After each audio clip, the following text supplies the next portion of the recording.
Welcome to the Uncontested Investing Show, presented by REI Inc. magazine and sponsored by RCN Capital. Each week, we focus on bringing you candid convos from the best in the biz. Here's your host, Tim Herridge. Welcome back to Uncontested Investing. I'm Tim Herridge. Thank you so much for stopping back by. Today, I'm with an all-time rock star, Gonzalo Corzo. Gonzalo, thanks for being here. Thanks for having me, man. Super excited. I'm glad you're here. So I'd like to just start out, just tell everybody a little bit about yourself. I'm Gonzalo Corzo, based out of Jacksonville, Florida. Own a wholesaling company called Cash Geeks. We do about 300 to 350 wholesale deals a year, and our goal is to keep going nationwide. And you're 26, right? 26 years old. I like to point that out because there's a lot of young people out there listening that are thinking, oh, these old real estate guys. Like, you are 26 and one of the most successful. You're in the top 5% of investors in the nation. Appreciate that. So we're going to get to that. I start every segment with the bottom line up front. Just think of it like the Cliff Notes version of the podcast. We want to give people in 2 minutes the top things that you're looking at, you're thinking about, the things you're pursuing, maybe the things you're avoiding. Good to go? Done. Go.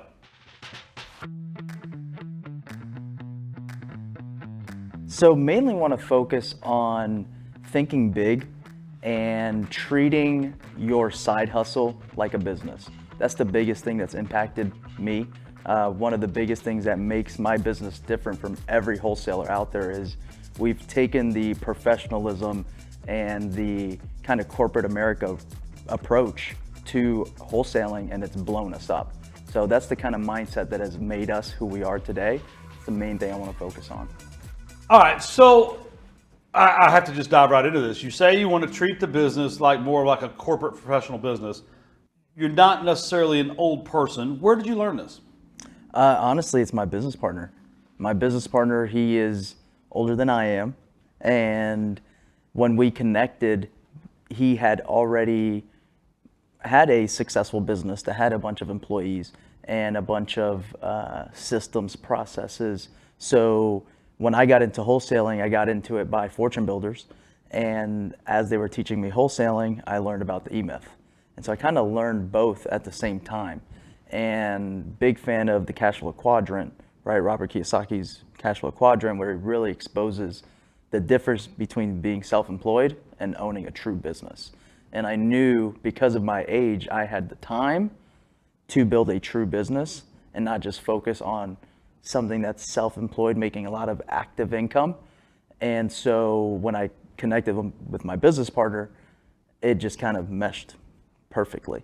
And so I think that's why we also work super well together, because we have that clear vision of how we wanted to treat our business from the very beginning.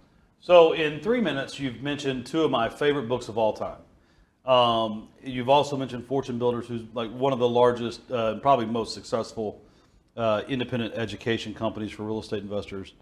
Is exposure to Fortune Builders and like a TV commercial or a radio commercial, is that how you learned about real estate, or is it just how you learned more?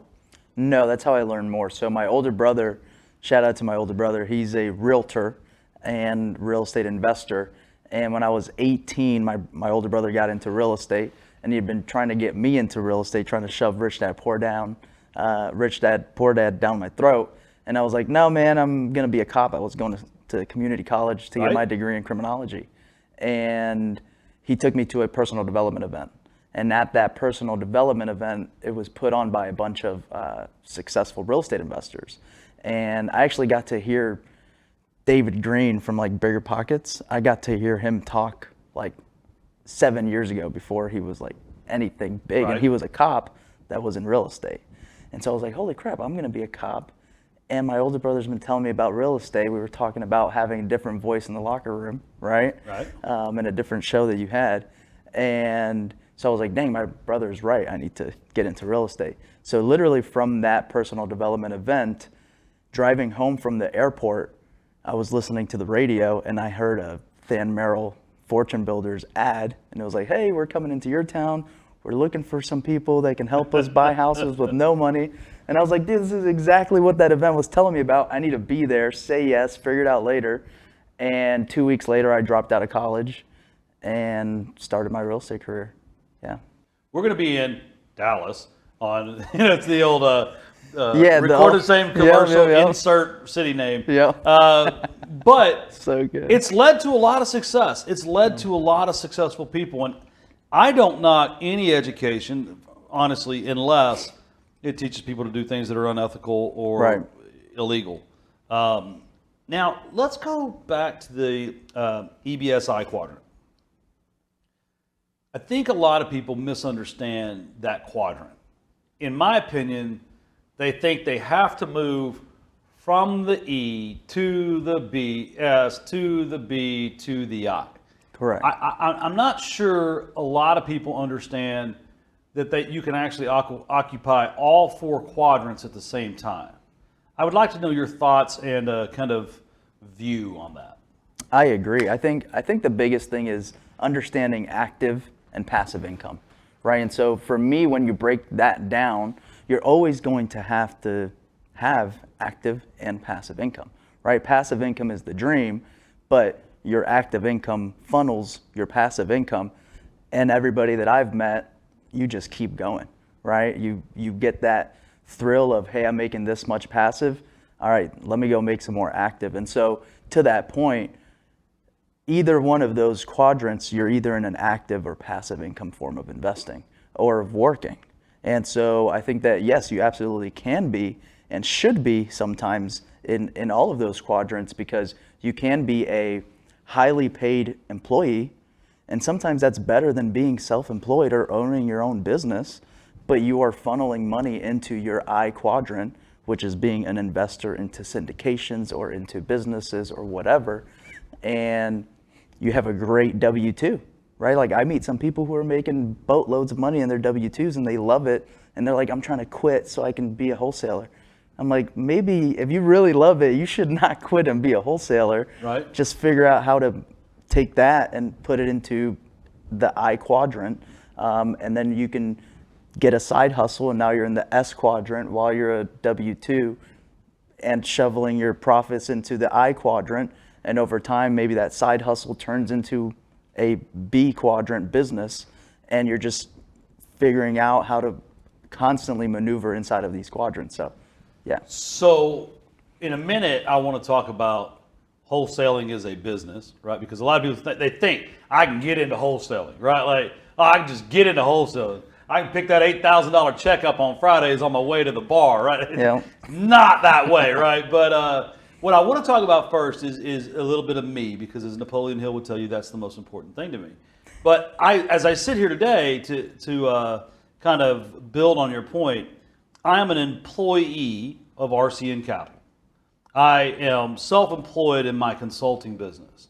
I am a business owner in my wholesale business and my insurance business, and I invest in multifamily and commercial syndications. And all of them have different meanings and reasons. And even if if you work there full time and draw money from the company, you are an employee. Agreed. Even if you own it. Agreed. Even if you have ownership in it. And a lot of people, oh, I'm self-employed. No, Yeah. you have a job and you work for a crazy person. Yes. Right? So I love that you said, because a lot of people, I'm going to get into wholesale. It's like, yeah, I don't know. I mean, what are you doing Saturday? Oh, I'm going to go camping with my kid. No, you're not if you're a wholesaler, Yeah. unless you build it Correct. like a business like you have. So Yeah. is that EBSI exercise the real reason that did you seek out the business partner, or did that just happen on accident? How'd that happen? Kind of happened on accident, to be honest. I was working for an investment company. That was my start. Which one? Like a local wholesaler type thing? Local or? wholesaler, Gotcha. yep. Local wholesaler, local investor broker. Really not a wholesaler, but he was an investor broker, and he did a little bit of wholesaling on the side. Gotcha. So my goal was to work for him for free and take all these wholesale programs that he had signed up for and never did anything with, take them and run with it. And so it worked great for like a year and a half. And then I was just kind of outgrowing that relationship that I had in that role. I was a disposition manager for a small wholesale operation. And it was awesome, learned a lot, but I just always was going to personal development events and trainings and trying to change up their business. And it got to the point where I couldn't change up their business, so I had to do things on the side for myself. While I was doing things on the side, I was funneling properties to a mini fund out of the Netherlands. And they were looking for turnkey rental properties in the hood. Right. My business partner now was selling his turnkey rental properties on the market. My girlfriend, who's now my wife, is a realtor, and she was looking for properties on the market, and I was looking for properties off market for this fund. And we show up to a house on the MLS. My now business partner shows us the house. We make him an offer.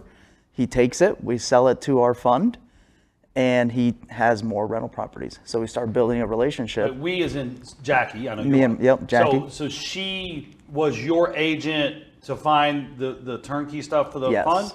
Gotcha. So Yep. she wasn't showing up representing someone else. You two were working already in conjunction with each other. Correct. She was looking for the deals on market. I was looking for the deals off market. And was that for your own company or for another wholesale? For the wholesale company Gotcha, that I was gotcha, working for. gotcha. Yep. Sure. And so over the course of 5 deals, me and my business partner now became super close because he saw me as a buyer who had a lot of money to go buy all of his rentals, and I saw him as a seller who had a bunch of the product that this fund wanted. Relationship. And so we just started going to lunch. He took me to his office to see his operation. I got a little more transparent on what I was doing with his properties and what I do in my business model. And he was super intrigued by that. And I was super blown away by his operation that he had, right? I'm an old-fashioned business owner, right? I want to have employees in the office. Well, not at that point. At that point, you're a kid. I am a kid. I am No, still you're a not kid. now. You've earned your stripes now. But at that point, you're a kid. I'm still a kid, but I knew that I wanted the business quadrant, Right. right? And I knew that So you were after an old school business I was after an ideology. old school, correct. I was Gotcha. after an old school business ideology. I'm stopping correct. you there because I've got so many things to ask you. We're going to take a break. We'll be right back. Are you looking for fast funding for your next fix and flip? What about leverage for your next long-term rental or vacation rental? Need capital for a new construction project? Look no further. RCN Capital has you covered. As the leading nationwide lender for real estate investors, RCN Capital offers short-term and long-term financing solutions for your next investment property. RCN Capital takes a common-sense approach to your loan request, offering high leverages and low rates backed by superior customer service. Whether you're investing in single-family properties or multifamily properties across the U.S., RCN Capital has funding options for you with no hoops to jump through and quick closings in as little as 2 weeks. Ready to get a quote for your next investment property? Visit rcncapital.com/podcast to apply today. There is no fee to apply. Again, that's rcncapital.com/podcast to apply today. Welcome back to Uncontested Investing. I'm Tim Harridge. I'm still here with Gonzalo. I'm going to dive right in. I want to go back to something you said. So did you work there at that wholesale realtor brokerage place for free for a year and a half? I worked there for free for about 6 months.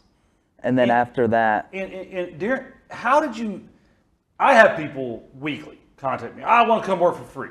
And for me, it always feels like they want to come suck me dry and leave. yep. There's a lot of people out there listening right now that can gain this. This is great advice from them. How did you sell that to where it was value for the person and not just a clear, like, I'm going to come suck you dry and be your competition? How did you do that? Great question. So for me, it was, I want to be your personal assistant for free. So that's how it really happened. And through that, it led to doing different responsibilities into the job that I got after a while. And that's why I kind of worked for free for 6 months. And then it turned into a specific role doing things and starting to get paid. But aside from that, it was also full time, right? So most people want to work for free for maybe an hour or two a day, or maybe a week. And I was like, hey, I just dropped out of college and I was gonna go work for free in college, right? Because you're there 8 hours a day, Right. paying to do that. And I was gonna do that for 2-3 years. Why don't I just do that for you for about 6 months to a year and see what comes from it? How'd you make money during that time? My parents own Peruvian restaurants down in Sarasota, Bradenton area. And so my mentor at the time, he lives in St. Augustine. And so I used to go to St. Augustine during the week, Monday through Friday, work. Friday night, go to Bradenton, 3-hour drive every single week for a year and a half. And then work all weekend. Work all weekend at my parents' restaurants. That's what made me who I am, and my older brother is just working at the restaurant since we were like 10 years old. Well, I'm really diving into this because it's probably the most important thing that people can drive away from this, because ultimately that's the roadmap. Yeah. Right? You didn't go and say, let me suck you dry and add no value. You literally said, I will work for you full time for free. Yes. And be your assistant. You didn't say, if you teach me the business. Correct. You literally, I may even take someone up on that offer. Yeah. Right now, the right person comes and says, no, I'm not going to not show up on Thursday because my mommy needs me to take her to the doctor. Correct. I will give you my commitment. I will work for free. And I think that's what a lot of people miss. They don't make that commitment. And one of my best people I ever hired came to me and said, Tim, I want to be your acquisitions guy. I want to learn everything you know. I want to make you a bunch of money and then go out on my own. And I hired him because he was upfront and honest. Yep. But he said he wanted to make me a bunch of money. Not, I want to learn everything you know and leave, right? It's like, I'm going to make you a bunch of money and eventually go out on my own. And so, kudos to you, number one, for seeing what you wanted and getting it, which too many young American men don't do nowadays. Number two, you didn't just say, Mom, Dad, can you support me? They probably would have said no if they own restaurants. But Mom, Dad, can you support me? You said, I'm going to drive down, I'm going to work my tail off all weekend, and then I'm going to go back to college, right? Because ultimately you were getting an education that money can't buy. That's how I sold it and spun it to my parents. I said, give me 6 months. Had to convince them to let me drop out of school. Give me 6 months to do this. Right. And in 6 months, we'll reevaluate. And if I'm not doing anything that you guys are seeing traction on, I'll go back to school. And so I treated it like college. I still have my notebooks now with my E-Myth notes, my cash flow quadrant notes. And I would do Michael Gerber, by the way. Yeah? Yeah. Dude. He's a little dude. You two would get along. Yeah. There's something about the little dudes, man. But yeah, man. So I had to treat it like college so that my parents didn't make me go back to college, because I knew this is what I have to do. My older brother knew, and he kind of helped steer my parents into being okay with me dropping out of college, because it was a big thing. I wasn't born in America, right? We came to this country to make the American dream happen. And when, you have your kids that go to college, and my brother went to college and then quit his dream. He moved to Austin, Texas to work for GM, quit a year and a half in because he wanted to get into real estate.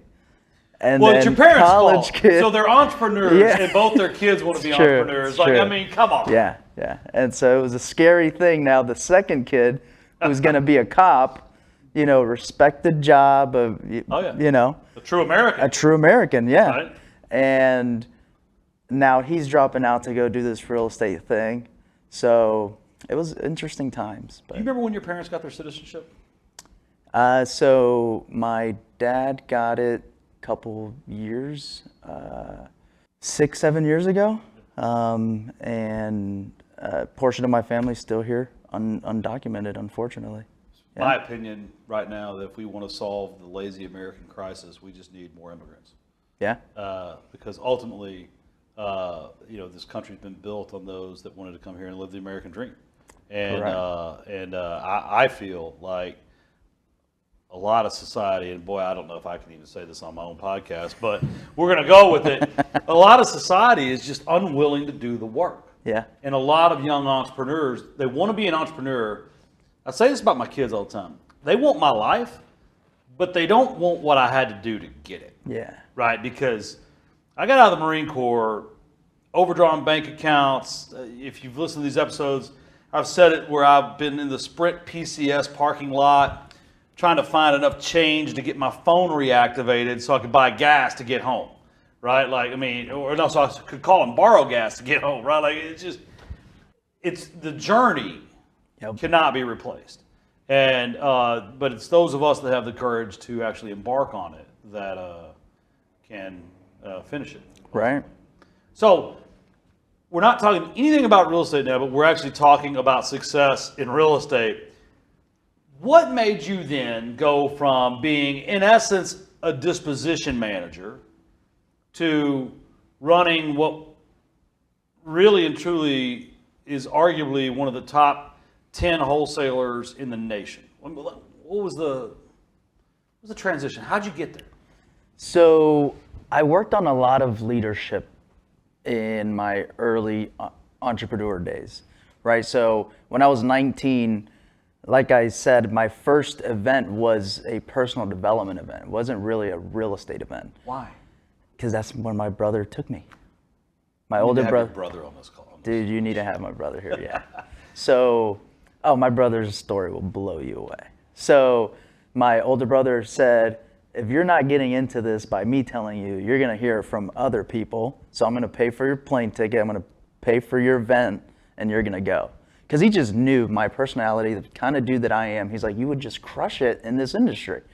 And he took me to that event. So, at that event, I heard people like Hal Elrod speak about the Miracle Morning. Yep. I heard people like David Osborne speak. Yep. David Osborne's one of the massive Keller Williams Market Center region owners. I know him. Yeah, so all these guys, I'm literally 18. I turned 19 a week after this event.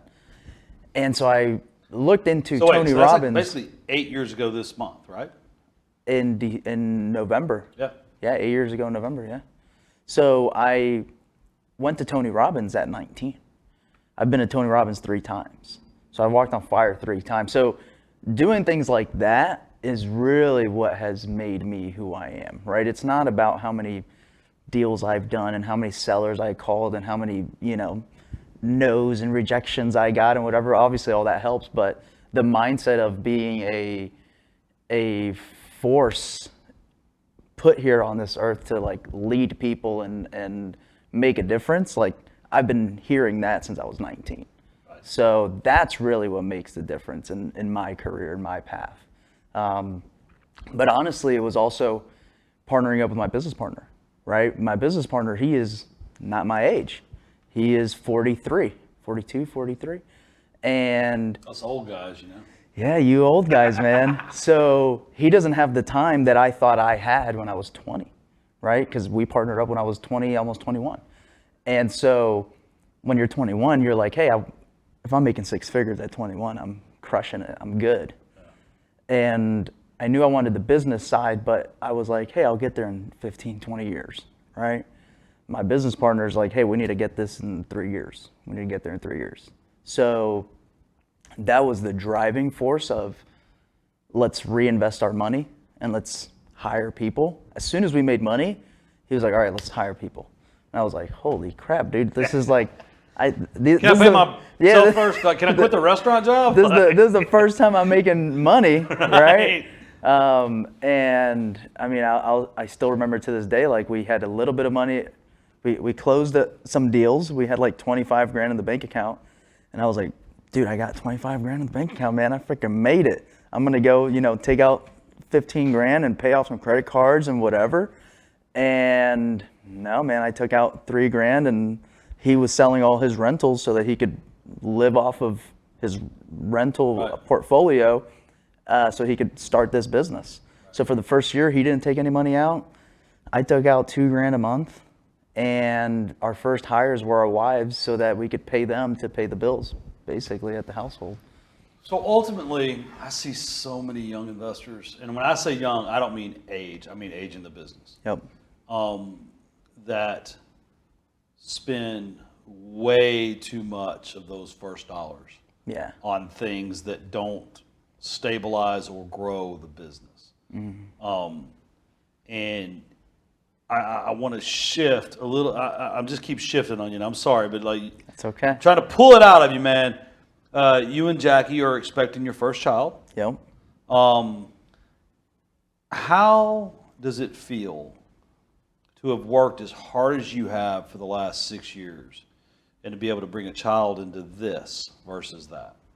Oh man, it is very humbling, and I have so much gratitude for the life that I have now, and I didn't realize how happy I was with what I have until I'm having this baby.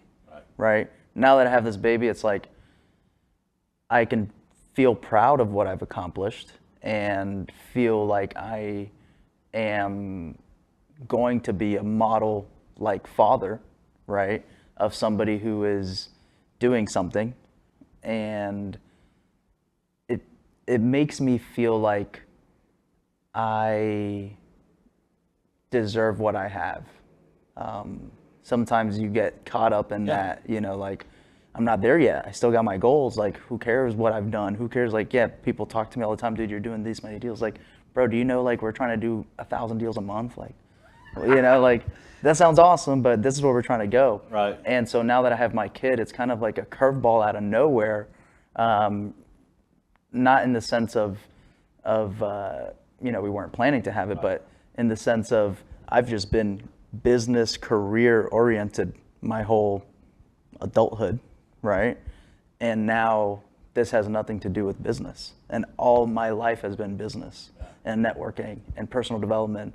And now this is something else. And I'm doing research on it. And I'm like learning about watching podcasts on something that's not real estate related. I'm watching podcasts on raising a newborn and like all these tips and tricks on, kids. And it's like, holy crap, I didn't know that you could do research on other things other than real estate, right? Well, I'm here to tell you, you will mess it up. Oh yeah. It will surprise you.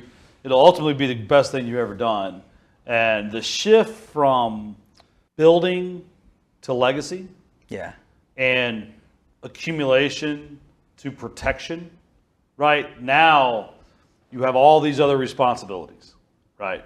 You have this human being that is counting on what you do for them, right? So the whole risk it for the biscuit means a whole lot different thing now. 100%. So we're going to take a break. We're going to come back, do the Money Minute, and then wrap up, all right? Done. Stick around. We'll be right back. REI Inc. is a monthly business publication for real estate investors, covering all types of real estate investments and strategies. It is the most comprehensive real estate investment publication on the market. All of the articles are written by the top leaders in the industry, so investors are assured of always getting the best information possible. Each month, REI Inc. also profiles the top companies in the industry and provides insights and data into key regional markets. Along with their sister platforms, the REI Referral Network and Highest Invest, real estate investors have exclusive access to off-market investment opportunities and national acquisition and disposition initiatives. To learn more, visit www.rei-inc.com, where you can also access the REI Referral Network. Also, be sure and visit www.highest-and-best.com to view the latest exclusive off-market assets with near immediate acceptance decisions and closing strategies. You can also email marketing@rei-referralnetwork.com to request more information.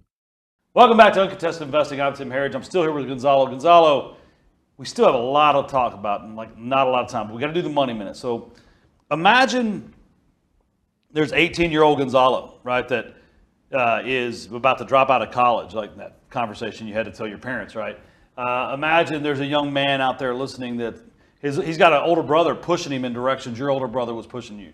Or, you can talk to the wholesalers out there that are, maybe stuck in a rut and scared. So imagine they got 60 seconds. The only advice they get all month. You ready? Go.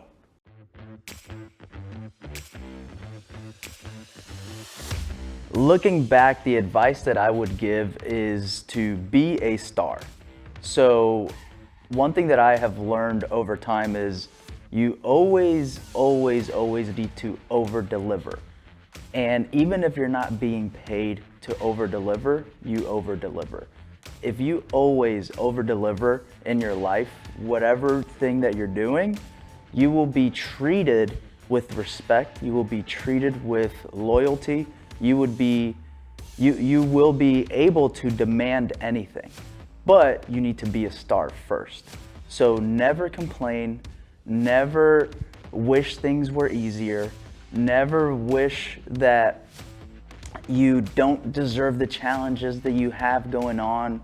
You need to just be a star, overcome everything by giving it, everybody says 110%, screw that, 130%. Show out every single day, and you get paid later for being a star. But if you're a star now, you will get paid a lot more later. All right, so that's not only really good, but I hope you know you are a star, right? In the industry, people hear about you, and you are a star. But I want to now peel the onion back. Wholesaling, a lot of business in Florida, the hedge funds, really since you got started. Some of the older dogs would have said, oh, these kids that are wholesaling these hedge funds, they're going to go out of business. How have you been adapting to the new reality, and what have you done different? So I'm happy you brought that up. When we started selling to hedge funds, we treated it, like I said, we treat it like a corporation, right? So we treated it a little bit different. Most wholesalers started selling to a fund or two and said, hey, we're now selling to hedge funds. So let's go after what these one fund or two funds are going after. We took it a little bit deeper than that, and we started traveling all over the country to different events to build relationships with multiple funds, where we do deals with funds that don't even work with wholesalers, because we've spent the time to try to figure out how we can make the deals work when they don't want to work with wholesalers. And so, and that's what leads to the challenges of raising capital and all this stuff. But we went deeper with hedge funds than most wholesalers did. And so we've built relationships with a lot of hedge funds. So when a couple of them turn off or change their buy box, we have a bunch of them that we're able to sell deals to. And so I don't say this as a cocky guy or whatever, but literally this week, while everybody's freaking out, we just sold a $100,000 deal to a hedge fund, right? And it's not that things aren't different. They are. They're a lot different. But you just got to stay on your toes. And we have a lot of hedge funds that we work with. And so that allows us to pivot the buy box or change the marketing into certain markets or whatever, because when this guy turns off, it doesn't just kill our business. We have 5, 6, 7, 8 different hedge funds that we're selling to at a given time. And so that's allowed us to stay on our toes more than your typical wholesaler. Because ultimately, people don't understand. Hedge fund is a term that a lot of people use that is actually, it's inaccurate to describe the people that are actually buying from them. They're private equity funds. They're money managers, right? And these people still have money to manage, right? And they don't get paid unless that money's being managed. So correct. I think, part of that is also in this business, it's really easy to gravitate towards the easy check. Yeah. And it's also easy to cash that check and not look for another way to get a bigger check or a different check or to diversify your income. We've seen it in the lending business. A lot of newer, call it institutional lenders, were only selling their loans to one or two large national companies. And when those large national companies, when the wind shifts, to the northeast instead of the north, well, they have no problem just saying, we're going to take a break. Well, if you've got $30 million in your pipeline and someone takes a break on that, the reputational damage can be, the end of it. So we've been lucky personally not to deal with that. So you met Jackie through the business. As you know, I met my wife Jennifer through the business. No, I actually didn't. No, so she wholesaled me a house March 16th of 2005. She made $3,500. That assignment is framed in front of my desk. I wholesaled it to my buddy Randy for $8,000. Oh, that's funny. The joke is we got married to keep it all in the family. Oh, that's so funny. So she actually framed the assignment for me, which is, number one, it's very special because it was faxed. That was this thing that we used to have where you put a piece of paper in. I've read about that. Yeah. My kids are like, why did you print the numbers at the top of the, it's like, we didn't print it, son. It was called a fax header, and shut up and go away, right? Go Google it, and you'll figure it out. Yeah. So rapid fire. But actually, no, I didn't meet my wife through the business. So we went to high school together. Really? Yeah. So wait, how did you drag her up to do this? It's a great story. Well, look, we got time. Dude, Tony Forget Robbins, rapid man. fire. Tony Robbins, I'm a closer, man. No, I'm kidding. But So I was a big partier in high school. Right. And I was in JROTC in high school. So I was super involved in JROTC, one of those crazy JROTC nerds, ran the program, all this stuff. So I was super close with all the classes in high school because there's a bunch, everybody in JROTC is your freshman, senior, whatever, right? Right. So I threw a huge high school graduation party for the class under me. And that my wife was in that class. And she came to the high school graduation party that I threw, and we had known each other through JROTC, but we weren't really together. But at this point, I was already doing my real estate thing, barely. Right, I had just moved You to were the St. unpaid Augustine. assistant at I was, that point, yes, right? yes. And I'm working for free. Come join me. Yes.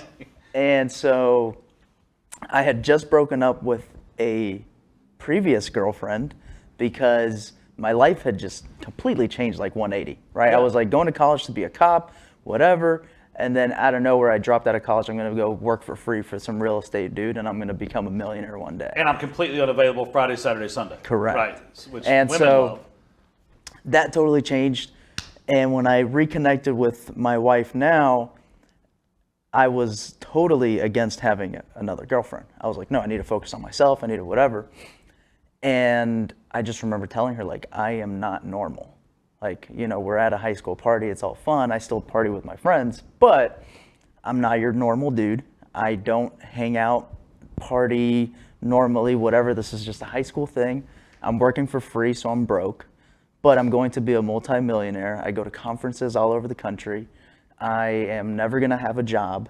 I'm going to be an entrepreneur in real estate and all this stuff. And I was like, if you're down, I'm just giving you the disclaimer now. And she was into it. And so that's kind of how we reconnected. And I didn't really make her get her real estate license, but I was like, you should get real estate license, because then while I'm looking for deals off market, you can look for them on the market. And so she was the assistant to the broker that we were kind of working under. Yeah. So I made her come along, and she was there since the beginning, man. And she, you know, like I said, me and my my business partner, we hired our wives first, and they were our first 2 employees, and they were there till last year, this year actually, and was so much easier with her being on board and being, you know, and supporting me still now. I mean, she's, you know, almost 7 months pregnant, and I got to come do these shows, right? So she understands. Right. Yeah. So you recently started taking down and flipping more houses. Yeah. Can you talk about that transition? Yeah, so we noticed that when we wanted to scale and grow as a bigger wholesale company, we might have to do some things that we didn't typically do, which were taking down some assets and trying to maximize on the back end. And what I mean by that is not necessarily flipping completely all the time, but it's just taking a good deal down, trashing it out, and maybe throwing it on the market and trying to have more time to sell it, because as a wholesaler, you're operating on short timelines. Yeah. Once you own the deal, then you're good. So our first $100,000 deal was the first ever house that we took down, held it for 60 days, and sold it to OfferPad. And so that kind of brought to light, hey, maybe we need to be doing a little bit more of that. And then we also do a bunch of joint venture deals with other wholesalers. And so we JV with a bunch of other wholesalers. They bring us the deals, we sell the deals for them. And there's a lot of buyers that kind of got scared recently. And so we were seeing deals that, because we're also potentially buying some rentals as well, right? So it's like, hey, worst case scenario, we can keep this as a rental. So let's take this down and see what happens. And so as we've been doing that a little bit, we've been winning. And that has added a little bit of revenue every single month.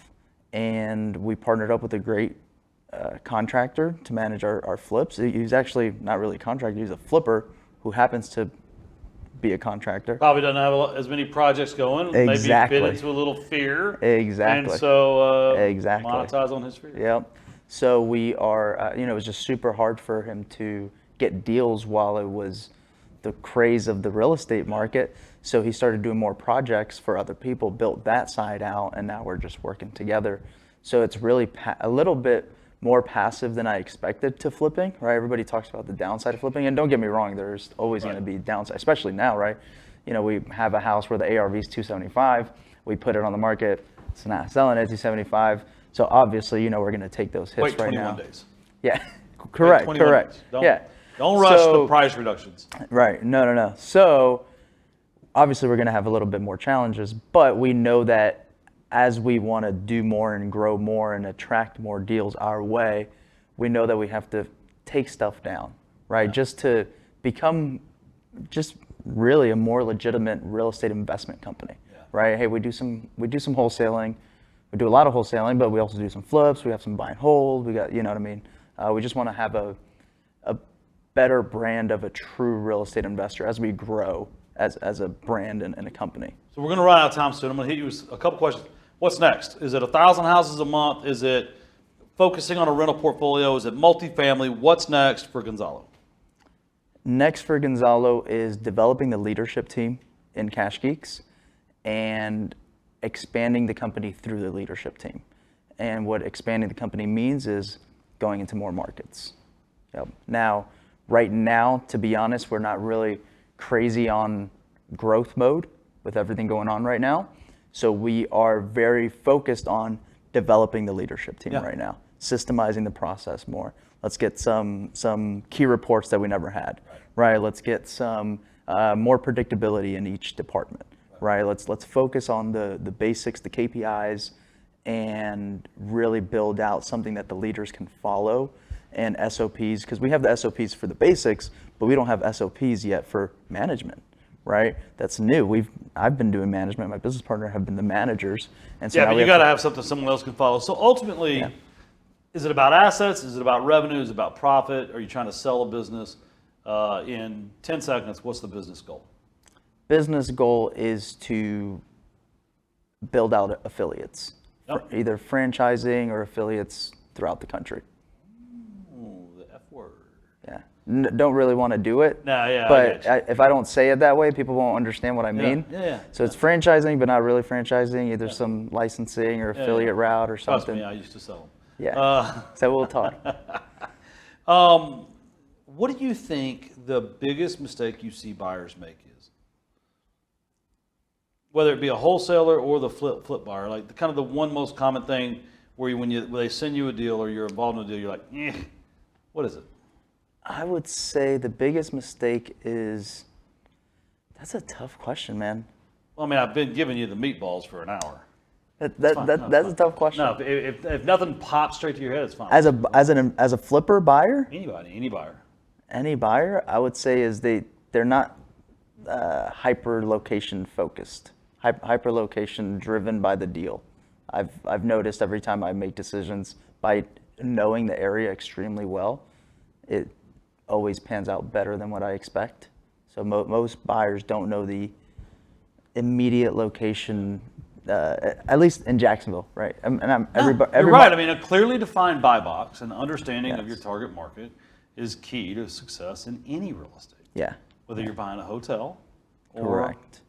a container box. Yeah. Honestly. Yeah. I mean, if you're trying to drive income off something, I mean, the location is key. Yeah. Well, so I'm almost out of time. Say there's someone out there who wants to connect with you, do business with you. How do they hit you up? I would send me an email, gonzalo@cashgeeks.com, gonzalo@cashgeeks.com, or you can follow me on Instagram, Real Gonzalo Corzo. Hit me up on Facebook. I have a podcast as well, the Cash Geeks Network. I'm going to be on that in November, right? Yep, you're going to be on that in November, so super excited about that. And really, I'm just trying to do deals with people, man. My whole goal of trying to go nationwide is to try to do more deals with people. So right now, if they have a deal, where does it need to be to send it to you? Right now, it needs to be in Nashville, Memphis, Atlanta, Jacksonville, Orlando, Tampa, Fort Myers, Birmingham. That's pretty much it. All right, cool. Yeah. All right, so I appreciate you being here. I can't wait to see you in Jayville soon. Yes. I always make a big deal out of the fact that you're 26 because I hope you know it's truly impressive. Appreciate And that. like the old man speaking to the young man, I'm proud of you. Thank and you. I hope you continue that hard work and dedication. Thank you. So thanks for stopping by. We're out of time. Remember, your network is your net worth, and today you've definitely been growing both. We'll see you next time.